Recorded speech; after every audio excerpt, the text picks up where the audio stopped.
లో ఉన్నటువంటి పారిశ్రామికరణ అంతా కూడా ఇలా థర్డ్ వరల్డ్ కంట్రీస్లోకి పోయింది. ప్రొడక్షన్ అందులో అనేకమైన కారణాలు ఉన్నాయి. ఒకటి ఎన్వైరన్మెంట్ ఆస్పెక్ట్, రెండు ప్రకృతి వనరులు, వాళ్ళ దేశాల్లో ఉన్న ప్రకృతి వనరులను కాపాడుకోవడం, మూడవది చీప్ లేబర్ అనేది. ఇట్లా ఇది అండర్ థర్డ్ వరల్డ్ కంట్రీస్లోనే ఇలా ఇన్వెస్ట్ ఉన్నాయి. జీడిపి ఇక్కడ ఉంది కానీ అక్కడ లేదు. జీడిపి ఎంతో కొంత 2, 3, 4, 5, 6, 7 థర్డ్ వరల్డ్ కంట్రీస్లో జీడిపి వస్తున్నది, అక్కడ లేదు. అది క్రైసిస్. అది అమెరికా క్రైసిస్. ఇప్పుడు ఎదుర్కొంటున్నటువంటి క్రైసిస్ జీడిపి మైనస్లో ఉంది. అది జీడిపి 0.2లో, 0.5లో, 0.3లో, లేకపోతే 1లో ఇటువంటి దిక్కుపోయిన పరిస్థితి ఉన్నది.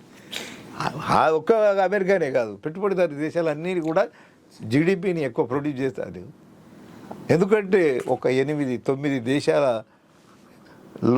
పెట్టుబడులే 80-85% ఈ థర్డ్ వరల్డ్ కంట్రీస్లో ఇన్వెస్ట్మెంట్స్ ఉన్నాయి.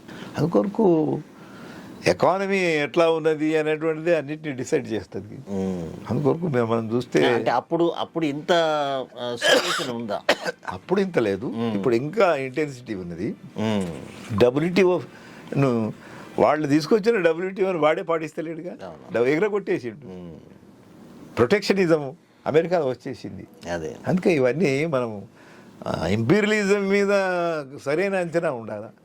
ఇంపీరియలిజంకు భారతదేశంలో